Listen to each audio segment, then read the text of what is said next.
Olá, olá, sejam bem-vindos à Agenda Norte Sustentável. A Agenda Norte Sustentável é uma iniciativa do Projeto Sinergias que aposta na criação de estratégias e conteúdos digitais com base na sustentabilidade e na economia circular.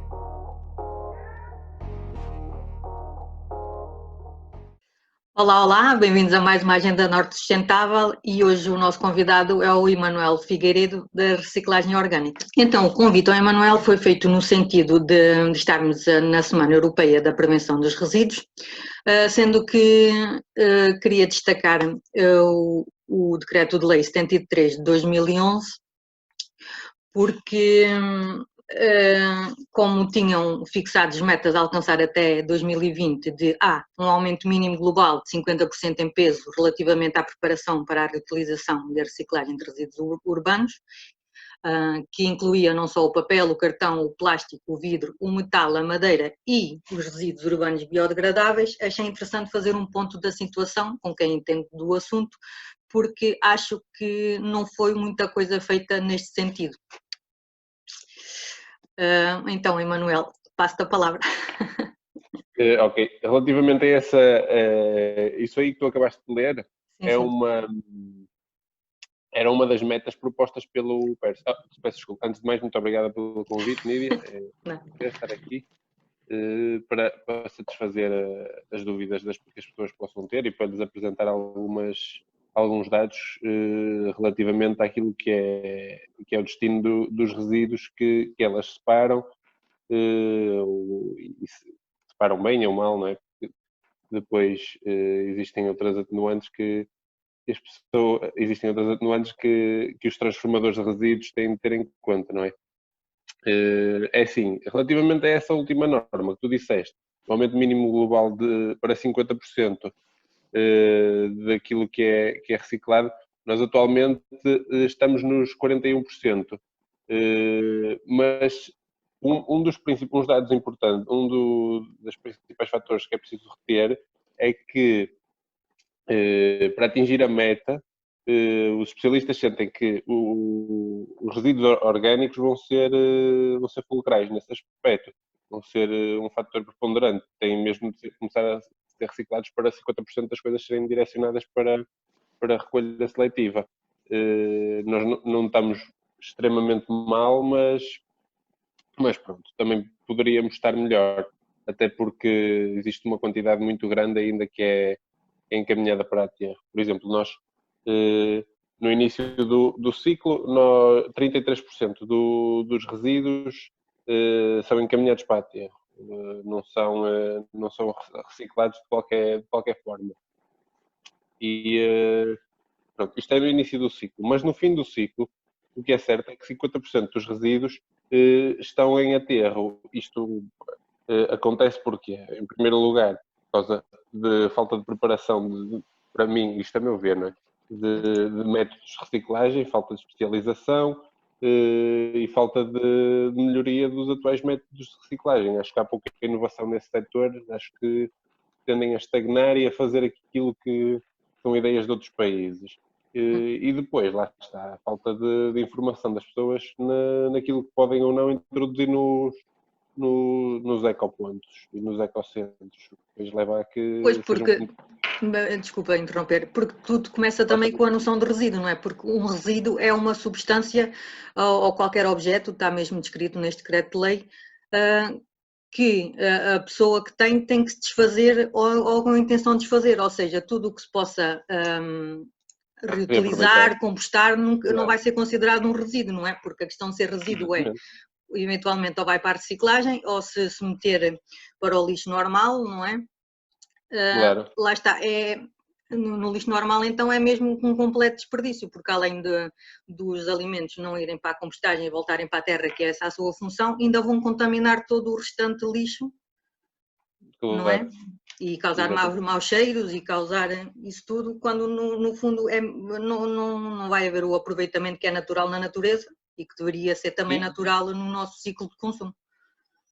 Pois, sim, estatisticamente quase 40% dos resíduos são orgânicos, ou seja, se houvesse uma separação na fonte daquilo que é orgânico dos restantes resíduos, isso aí seria logo possível de ser aproveitado, não é?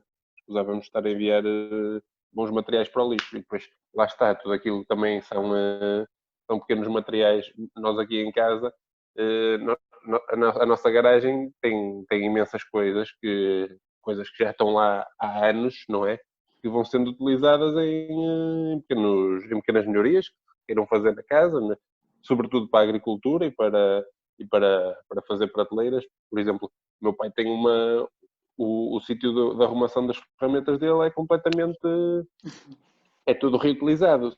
É tudo feito de materiais reutilizados. Sejam armários, sejam cómodas, sejam os painéis para pôr as ferramentas. Nós também temos de pensar, de olhar para as coisas e perguntar se a qualidade das coisas ainda é adequada para serem utilizadas em mais alguma coisa e esperar que aquilo ganhe uma nova vida, porque deitar tudo para o lixo para depois perder a noção. Eu sei que as pessoas agora tendem a viver um bocado no minimalismo, não é? Mas existem coisas que podem vir a dar jeito a alguém e vocês têm feito muito bem com os grupos das ecotrocas. Isso aí tem sido interessante, porque... Pois, porque lá está, se calhar a tentativa, o ideal seria o minimalismo, mas também se o minimalismo acho que começa por consumir menos, não é o que ter, tipo deitar fora só porque está a estrovar ou está a incomodar, não é? Ou não se tem função para eles, porque lá está, porque o paradigma em pouco tempo, não é?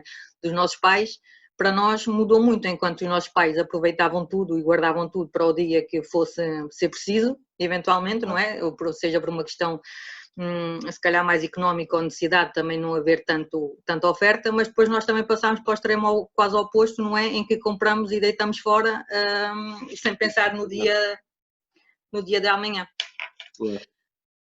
Neste seguimento, queres contar então como é que surgiu esta ideia de criares o teu projeto de reciclagem orgânica? A reciclagem, a ideia como é que surgiu? Isto começou aos pouquinhos. Estava eu e a minha namorada e um grupo de amigos meus num parque de cima e eu disse, olha, até era interessante nós agora pegarmos aqui nestes resíduos e tentarmos fazer uma pilha de compostagem. Eu, quando era mais novo, nós fazíamos compostagem na escola. Não sei se dá necessariamente para fazer com isto, mas pronto, vamos experimentar também, não perdemos nada. E comecei a cortar, na altura até tínhamos uma daquelas katanas, das podas, e comecei a pegar na madeira que estava ali, a cortá-la aos bocadinhos e a empilhá-la, e a pegar na parte mais residual e a empilhá-la noutro sítio diferente, mais exposto ao sol, porque aquilo estava a ganhar fungos, estava a ganhar bolor e essas coisas. Comecei a ler alguma bibliografia acerca da compostagem e começamos a aproveitar esses resíduos. Entretanto, aquilo começou a ficar pronto e eu comecei a recolher os resíduos daqui de casa e a adicionar ali. E depois foi começando a aumentar. Eu pensei, pronto, porquê que eu não ponho aqui os meus vizinhos todos a fazer isso? E comecei a distribuir baldes na zona da minha urbanização e pronto, e atualmente são 80 casas aqui na urbanização que fazem compostagem. Pode parecer pouco, é um valor, e é pouco, tendo em conta o total de pessoas que existe, somos poucos. Mas em aproximadamente 3 anos de recolhas, nós já aproveitamos mais de 60 toneladas de resíduos, por exemplo. Ou seja, são coisas que não foram para aterro. 60 toneladas de resíduos traduzem-se em 20 toneladas de composto, não é? Mas são menos 20 ou 30 toneladas de químicos ou de fertilizantes orgânicos, ou o que seja, que têm de ser sintetizados e produzidos. Ou seja, são menos recursos que temos de gastar porque estamos a reutilizar e a reaproveitar recursos. Ou seja, nós só damos continuidade àquilo que são os ciclos naturais.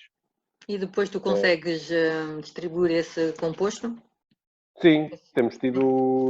Agora procura já?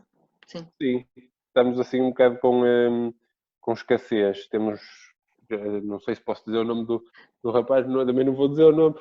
Um colega nosso de Famalicão também veio agora, abordou-me na tentativa de procurar composto e levou logo uma tonelada de composto e agora pediu uma outra porque quer introduzi-lo na terra. O composto é ótimo para a terra porque ajuda a ganhar estrutura. Sim. E ele... Sim, porque os benefícios são evidentes, não é? Comparado com aqueles quase compostos estéreis que se compram, não é? Que aquilo é só, digamos, terra com terra, não é? Sem nutrientes, sem... Mas se Sim, consegue explicar melhor. é assim, não estou a duvidar da qualidade do composto produzido atualmente em Portugal, nem nada que se pareça. Sei que há alguns que, se calhar, a sua produção não é feita das melhores formas. É porque tenho ouvido alguns testemunhos de pessoas que utilizaram e que ficam descontentes, ou através do método de produção, porque depois se informam através do método de produção e leem coisas que não gostariam. Pessoas da agricultura biológica que encontram imensos microplásticos lá, e são coisas que nós, no nosso caso, tentamos evitar que se introduzam no composto e no solo. E é assim, não estou a duvidar da qualidade, por exemplo, de um fertilizante de cavalo ou de animal. Mas, por exemplo, tudo aquilo que é adição de nutrientes sem estrutura à terra, ou seja, adição de matéria inorgânica sem a matéria orgânica, não vai combater os principais problemas agrícolas de hoje em dia, que é a erosão de solos, perda de umidade, perda de biodiversidade, ou seja, de micro-organismos que estão presentes lá, que ajudam que são a fundação da agricultura, não é? E pronto, é um bocado por aí. Sim, isso é quase como os nossos alimentos, não é? Porque os nossos alimentos, quanto mais naturais forem, não é? Mais diretos da fonte, mais nutrientes têm. E quanto mais produzidos forem, não é? Ou industrialmente produzidos, menos nutrientes vão ter, não é? E menos vão ser benéficos para a nossa saúde, digamos assim. Isso passa-se o mesmo, mas ao nível do solo. Claro. E além desse interesse ter nascido por curiosidade, tens algum background dentro desta área? Sim, tens alguma formação ou é só por por interesse? Eu sou biólogo de formação. Sempre estive assim direcionado para a biologia, mais para os animais, se calhar. Sempre gostei mais da parte animal do que da parte agrícola ou das plantas. Mas não sei, surgiu-me este interesse e como o projeto começou a ser bem recebido, pareceu-me que era um dos caminhos corretos para começar a tentar fazer alguma diferença a ter algum impacto naquilo que é a coexistência dos ecossistemas, e acho que isto é essencial. Porquê? Porque a forma como nós fazemos compostagem, a forma como eu vejo a nossa compostagem acontecer, é quase uma simbiose com o meio ambiente, porque cria ali uma espécie de refúgio animal que não é visível em muitos sítios, não é? Porque o campo está repleto de fauna e de flora, está bem protegido, tens flores, tens abelhas, tens gatos, tens cobras, tens tudo lá a coexistir, e é difícil chegares hoje em dia a qualquer lado e conseguires ver isso, porque está tudo destruído, ou não há floresta, ou não há alimento, ou não há o que quer que seja. Ali é quase um bocado um espaço à parte. Eles sabem que têm alimento ali, então fica ali uma espécie de refúgio. Então é bonito ver isso. Acho que devia apostar mais nesse tipo de modelos hoje em dia. Sim. E tentar integrá-los num contexto natural do que tentá-lo integrá-lo num contexto urbano. Mas pronto, lá está. Depois depende daquilo que serão os impactos ambientais da introdução, por exemplo, num centro de compostagem, num espaço não impermeabilizado, por exemplo. Pois. Mas à partida, se não for introduzido muito próximo de cursos de água, isso nunca será um fator. Mas também não sou eu a pessoa correta para responder a isso. Mas, no entanto, consegues explicar melhor como é que como é que faz essa compostagem no teu terreno, não é? Tu tens um terreno e tens só um tipo de compostagem e tipo, vais também experimentando, ou ainda estás em período de experimentação, ou já tens um método definido? Já temos dois métodos atualmente, que é vermicompostagem e compostagem em pilha. Ou seja, alguns dos resíduos são disponibilizados para as minhocas, apesar de nós trabalharmos quase só com vermicompostagem, não é? Porque o facto da pilha ser aberta, não é? Não ter ser um sistema aberto, não impede que as minhocas, que os bichos de conta, que os outros insetos vão lá parar, ou seja, ele é abundante em vida. Tenho uns contentores que são utilizados para captar o chorume, não é? De vermicomposto, para usar como adubo foliar ou como adubo radicular. E tenho também compostagem em pilha, que nós empilhamos os resíduos, misturamos com material estruturante, ou seja, as folhas e a relva e tudo, e restos de madeira, de forma a ficar bem coberto e higienizado. Ele é próximo de uma área urbanizada, então convém que sejam esteticamente apelativas ver as pilhas, não é? Que não estejam restos de comida, amostra e esses problemas que podem surgir, não é? Na fragilidade do consumidor de hoje em dia ou do peão. E pronto, tentamos trabalhar assim. Depois aquilo, como é em pilha, demora mais um bocadinho, mas lá está. Não corremos o risco de criar ali coisas que não queremos, porque os micro-organismos e os pequenos invertebrados e vertebrados transformam tanto aquilo que no final aquilo passa à terra, não é? Fica uma coisa completamente homogénea. Uhum. E tu falaste então da boa aceitação aí dos vizinhos, não é? Eu não sou propriamente tua vizinha, mas também, quando posso, também te entrego, também faço parte dessa comunidade que criaste para entregar resíduos. Tens previsão para crescer? Tens parcerias ou previsão de parcerias? Achas que é um projeto que vais conseguir escalar dentro do sentido sustentável na mesma? Eu quero acreditar que sim, lá está. Nós precisamos do apoio da Câmara neste momento. Estamos com 80 casas, temos a ReFood, vamos começar agora com a primeira empresa, que é aqui local também, de Lousada. Vai começar a separar seletivamente os resíduos orgânicos e lá está. Isto aqui nós estamos a fazer, mas era importante que nós tivéssemos financiamento público para dar continuidade a isto. Porquê?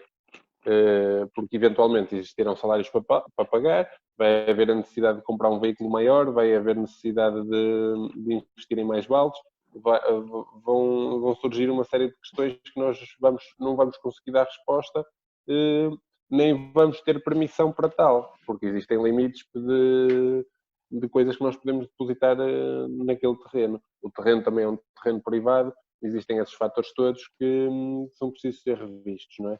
E só se houver uma intenção da Câmara em dar continuidade e em apostar em novos métodos de reciclagem de resíduos orgânicos é que vai ser possível andar com isto para a frente, não é? Porque nós temos a vontade, nós temos a capacidade, aliás, acho que cada dia que passa, cada balde que adicionamos ao nosso repertório, acho que não é, ultrapassamos as nossas, não é capacidades, porque capacidades temos, mas as nossas, não sei, é quase uma superação diária, porque é muita coisa, são quase 7 toneladas de resíduos atualmente, com este nível de intensidade, são quase 7 toneladas de resíduos mensais que nós recolhemos.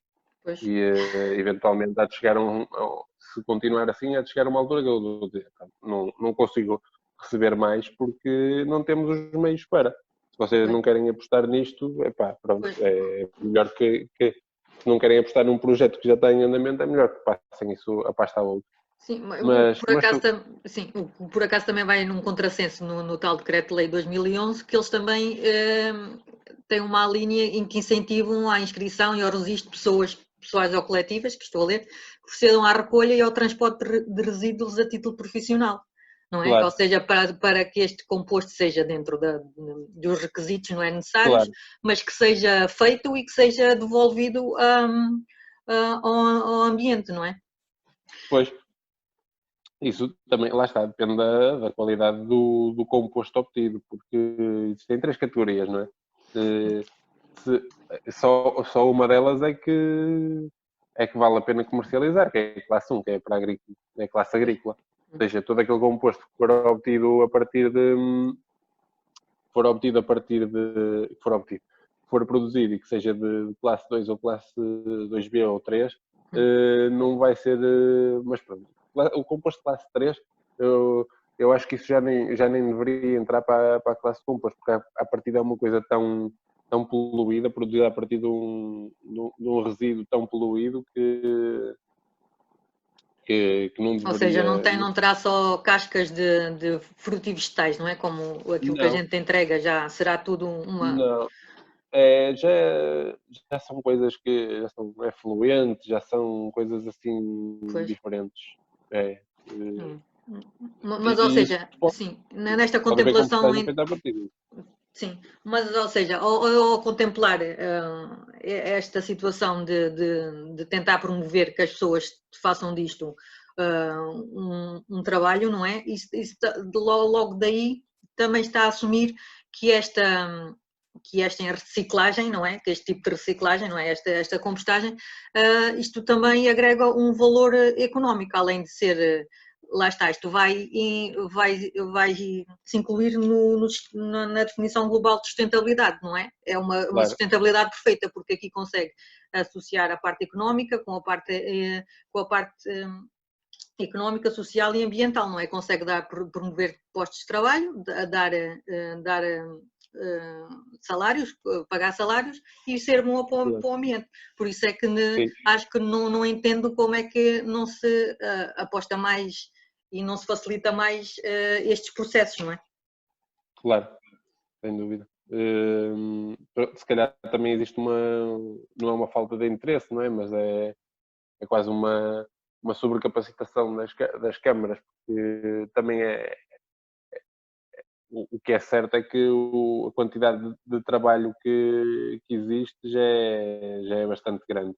E então eles tentam, pelo menos aqui em Famalicão, eu observo, tentam sempre que sejam outras entidades a fazer isso. Mas lá está, também é preciso dar a oportunidade às outras entidades para que elas possam atuar e para que tenham liberdade de atuar. E depois também.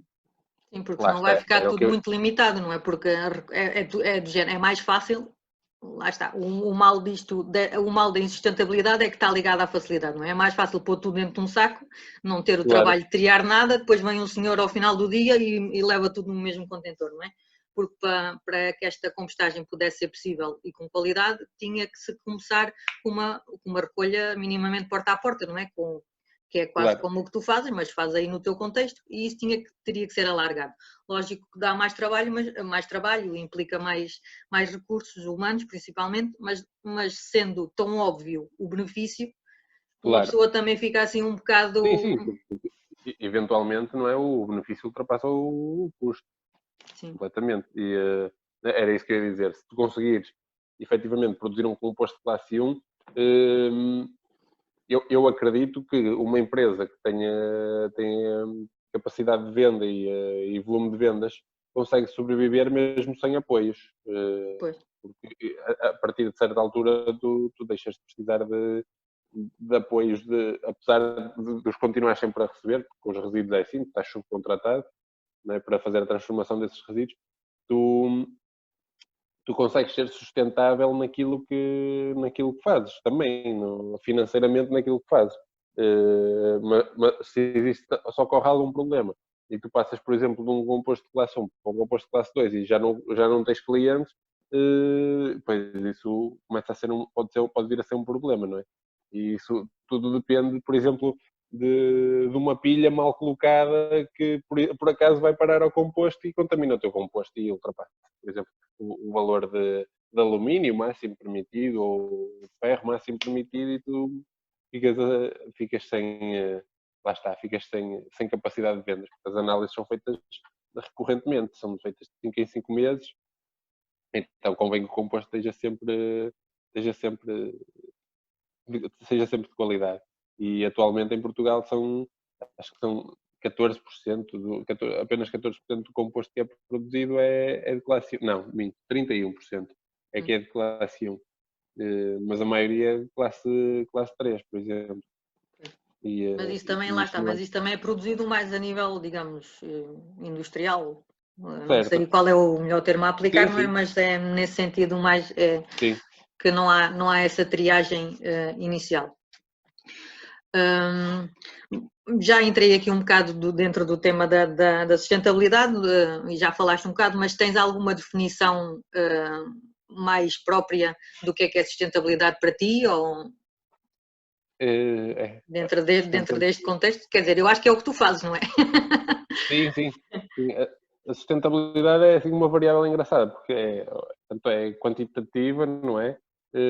Como qualitativa. Nós conseguimos contabilizar, e acho que parte de nós olhando para as nossas ações, conseguimos perceber se estamos a ser sustentáveis ou não.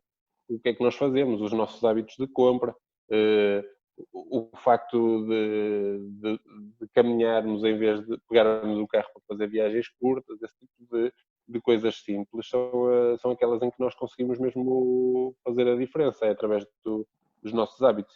É nesse sentido que vocês têm vindo muito a trabalhar, em educar as pessoas a tornarem-se mais simples nas suas escolhas e a tentarem pensar antes de agir, não é? Vou pensar, por exemplo, antes de comprar este shampoo, vou perceber como é que ele é feito, vou ver que tipo de problemas é que ele pode causar, que tipo de impacto é que ele pode causar. Antes de ir abastecer o carro e encher-lhe o depósito, vou meter 20 euros, porque grande parte das viagens que eu faço são com menos de 2 km e posso fazer uma viagem de 2 km a pé. São coisas assim mais simples, não é? Que os portugueses não estão muito habituados a fazer. Sim. Noutros países, né, e depois lá está. Porque depois esta sustentabilidade também tem a ver também com proximidade, não é? Porque às vezes pensa que ser sustentável ou que implica gastar mais dinheiro, claro. Comprar coisas mais caras, quando se pensa também no comprar biológico. E por acaso achei curioso que nestes dias, nunca esperei ver isso de um banco, numa publicidade de um banco, em que eles começam a falar, tipo, mas para ti sustentabilidade é comprar as coisas coisas porque são biológicas do outro lado do mundo e que são feitas com produtos que se calhar não são tão sustentáveis socialmente, e o próprio anúncio alerta para essa necessidade, claro. E para essa particularidade, que o ser sustentável começa por já consumirmos o que temos e o que é mais perto de nós e o que é da estação, não é? Consumir as coisas da estação, isso é muito claro. Mais sustentável. Por vezes não pode ter aquele certificado de biológico, bio, não é? Mas sendo o mais natural possível, não é? Com os menos químicos possíveis, será muito melhor para nós e para o ambiente em si e para a tal pegada, não é? Pegada ambiental, do que propriamente tentar consumir tudo o que é biológico, mas que nos chega dos quatro cantos do mundo e logo aí já tem uma pegada enorme só no transporte, não é? Que isso também conta, lá está. E também esse é um daqueles resíduos invisíveis que faz parte desta semana, que é o tema da Semana Europeia da Prevenção de Resíduos, não é? Porque há toda uma pegada que vem atrás daquilo que a gente compra, não é? Quando é uma banana, essa banana já vem, não sabemos de onde, das condições em que foi apanhada e que teve que vir de avião ou de barco. Sim. E por vezes nem temos isso, não temos isso em conta, achamos que é só aquilo que está ali à nossa frente. Claro. É assim, relativamente ao biológico, eu acho que só existe biológico mesmo na União Europeia. porque nós temos normas muito específicas de produção, não é? Claro, mas, por exemplo, eu sinto que não existem mecanismos, por exemplo, de produtos de produtores locais, não é? Um produtor local que queira vender um excesso de laranjas, por exemplo, agora, atualmente. Um produtor local que queira vender um excesso de laranjas que tenha, uma pessoa que não tenha capacidade de consumo Hum. de 2 ou 3 laranjeiras, ela não tem imensa dificuldade em conseguir, pronto, em Pois, conseguir escoar aquele produto, não é? Porque lhe vão perguntar, olha, e quanto é que tens? E olha, tenho 200 quilos. 200 quilos, mas isso não é nada. Não é nada, mas o que é certo é que vês, olhas para a laranjeira e a laranjeira está cheia de fruta. pois, E pronto, também se torna assim um bocado difícil para. Isso nem é um pequeno produtor, é um microprodutor, mas acho que também parte um bocado do próprio mercado em aceitar este tipo de desafios, em tentar promover esse tipo de coisas. Não falo só das pequenas cadeias, mas também das grandes cadeias, em perceber, hoje em dia, através de um pequeno censo online, tu consegues perceber se que quantidade de fruta é que eu vou conseguir apanhar, por exemplo, aqui no Conselho de Famalicão. Tu vais de Famalicão a Guimarães e tu, se calhar, vês pelo caminho 50, 100 toneladas de laranja, tipo, nas árvores, que pois, ninguém vai comer. sim. E pronto, também parte um bocado por aí. As pessoas têm aquilo, não comem tudo, então deixam a fruta cair e não lhe fazem nada.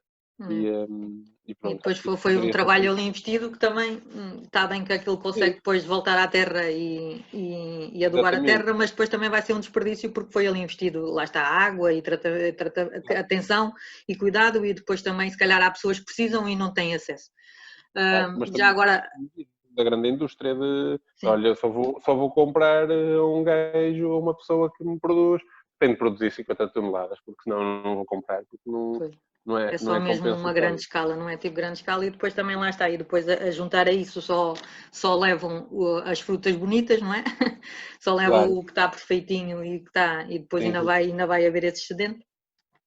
Agora têm surgido umas companhias do género da fruta feia a Sim, fazer sim, sim, a comercialização sim, das frutas menosprezadas, não é? sim, sim, esse projeto também tem conseguido chamar a atenção para o problema e acho que Claro. tem tido muito sucesso.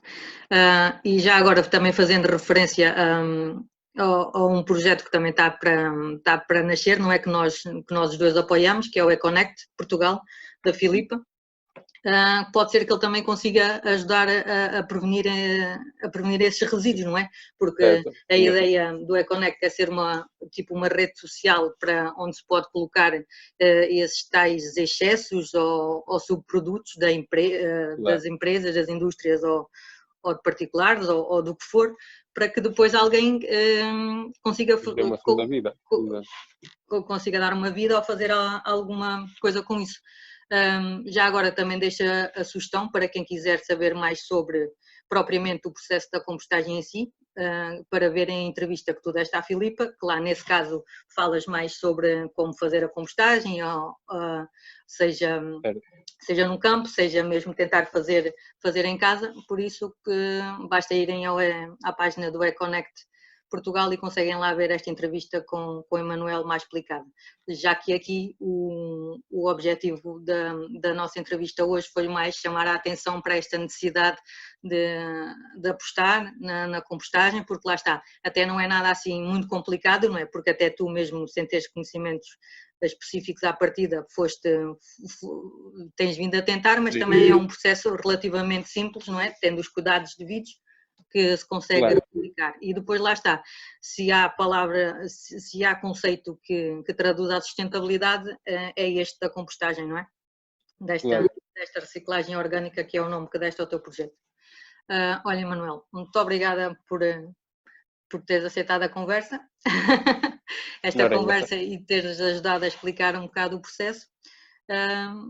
e voltamos a ver da próxima vez que eu te for entregar um baldinho, lá está. Exatamente. E não quero deixar de agradecer pessoalmente o teu trabalho, porque eu já numa altura anterior já tinha entregue os meus resíduos orgânicos, e realmente é impressionante a diferença que isso faz, não é? Porque aquele baldinho que eu demoro uma semana ou duas a encher é a mesma quantidade que não vai para o lixo normal. E eu assim reduzi o lixo normal, tirando aquelas embalagens que também não dão para reciclar, mas aquele lixo mais de gorduras ou de outras coisas que não dá para reciclar, reduzi para aí para um saquinho pequenininho por semana. E é evidente essa redução. E obrigada pela tua ajuda, porque eu em casa não tenho condições para fazer compostagem. E se não fosses tu ou pessoas como tu, lá está. Nem eu conseguia reduzir o lixo que é meu, não é? Claro. E mesmo que tivesse essa vontade, não ia conseguir fazer. E por isso que hajam mais pessoas como tu, para poder dar uma resolução aos nossos resíduos. Claro, obrigado, Anídia. Só uma à parte, isso aí, agora ainda bem que falaste sobre isso, porque uma das principais coisas uma das principais vantagens disto acontecer é que nós antes tínhamos problemas de cheiros aqui na rua em dias de recolha de resíduos, dias de recolha de lixo, e esse problema desapareceu. Foi 880. Quando eu cheguei quase à totalidade das casas, faltam poucas, esse problema deixou de ser um problema. A mesma quantidade de sacos que vês à porta é bastante menor e as pessoas sabem que estão a produzir menos lixo. Nem todas têm noção daquilo, não é? Também há algumas pessoas que já estão mais idosas e nasceram em um contexto industrial, não é? Um contexto de industrialização daqui da Sul de Lousado. Eles nasceram num contexto de industrialização, eles não sabem bem como é que aquilo vai funcionar, mas sabem que depois aquilo vai dar terra, não é? Como se chama. E pronto, é assim, as pessoas também notam por causa desses impactos positivos que estamos a fazer alguma coisa de bom. E era isso. Olha, muito obrigada pelo convite, Nídia. Agradeço o convite mais uma vez. E pronto. Não sei mais nada a acrescentar. Sem mais nada a acrescentar. Ok, olha, muito obrigada, Emanuel. Então, tchau. Ok, tchau, Nídia. Obrigada pela oportunidade. Tchau. A Agenda Norte Sustentável está disponível em formato vídeo no YouTube e nas nossas redes sociais e em formato podcast no Spotify. Sigam-nos e ajudem a passar esta mensagem da sustentabilidade e da economia circular.